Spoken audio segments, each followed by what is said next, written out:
Have you ever felt like life is just too much? Like the endless chase for more is stealing your happiness? What if there was a way to hack that feeling? To reclaim your peace and happiness through one powerful change. Hello everyone, I'm Savas Georgiadis, a mental health counselor based in Athens, Greece. And in this video, we will explore how minimalism isn't just about decluttering your space. It's a way to cut through the noise and create a life filled with purpose. So let's dive into it. Minimalism was a very popular movement a couple of years ago, but its influence slowly faded away to the point that in this particular time and period, we are not talking enough about it. And that's perfectly sensible considering there are a lot of exaggerations surrounding the minimalistic lifestyle. However, minimalism isn't what you probably think or what the world around us portrays it to be. So forget everything you ever heard or know about it, as today we are re-establishing this term. And there's no better question to ask than what is minimalism?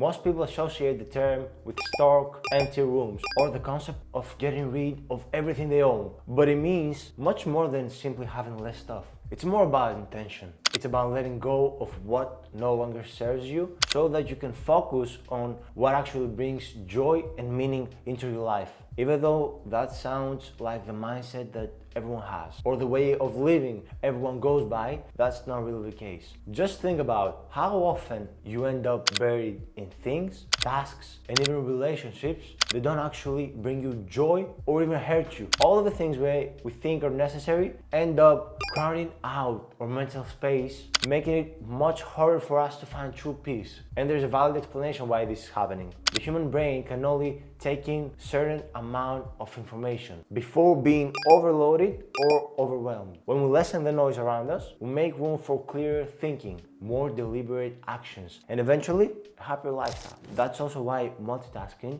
is actually impossible. But that's a topic for another video. Let's go back to minimalism. Minimalism is not about sacrifice or living without. It's a mindset shift. That's very important to understand. Instead of constantly adding, we start to ask ourselves, what can I let go that doesn't serve me and the life I want to live? That could be a problematic behavior or a job you don't like. The bottom line is, it doesn't have to be a material possession. Which brings me to my next point. You need to understand that minimalism is linked to science. As we established earlier, it doesn't just mean clearing a physical space, it fulfills psychological needs. And that's exactly why it closely aligns with self-determination theory, a psychological theory developed by Edward Deci and Richard Ryan, forgive me if I pronounce any one of these names in the wrong way, which explains that genuine happiness stems from satisfying three core needs: autonomy, competence, and relatedness. And these three components are connected to minimalism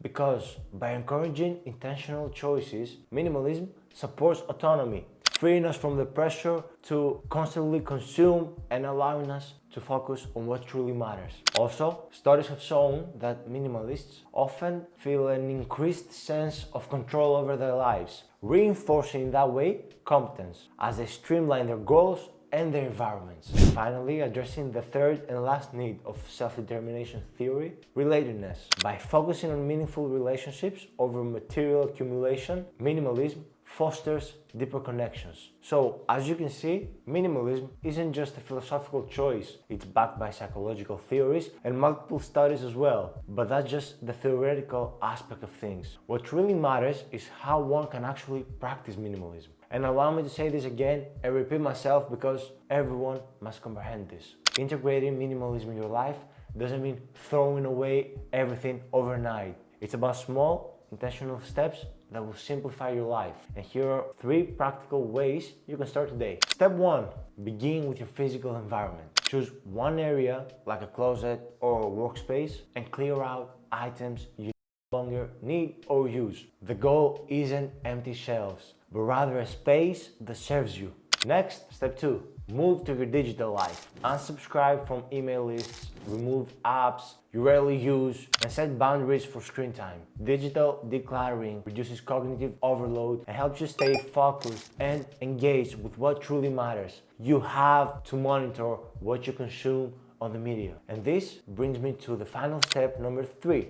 Practice mindful consumption. Before making a purchase, ask yourself, does this add value to my life? And that question is in no way a restriction. It's more a conscious choice of quality over quantity and an effort to not live life on autopilot. It's not a coincidence that many of the world's wealthiest and most successful individuals choose minimalism. Instead of portraying luxuriousness, they embrace simplicity, frequently opting for modest wardrobes and practical lifestyles. Take Steve Jobs and Mark Zuckerberg, for example. Jobs famously wore the same black turtleneck and jeans every day, while Zuckerberg sticks to gray t-shirts. Also, Hollywood actor Keanu Reeves and billionaire Warren Buffett take similar approaches. In fact, I was reading somewhere the other day that Reeves has been repeatedly spotted taking the subway, a millionaire on the subway.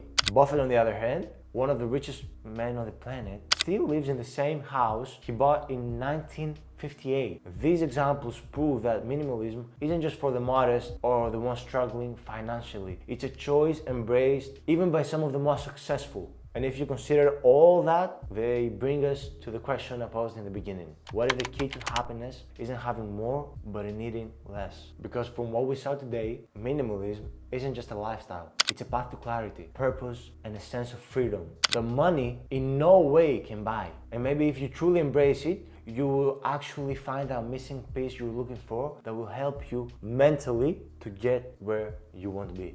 That's it for today. If you like this video, give it a like, subscribe so you won't miss next week's upload, and let me know down in the comments, what's one thing you could let go of today that will bring you closer to freedom?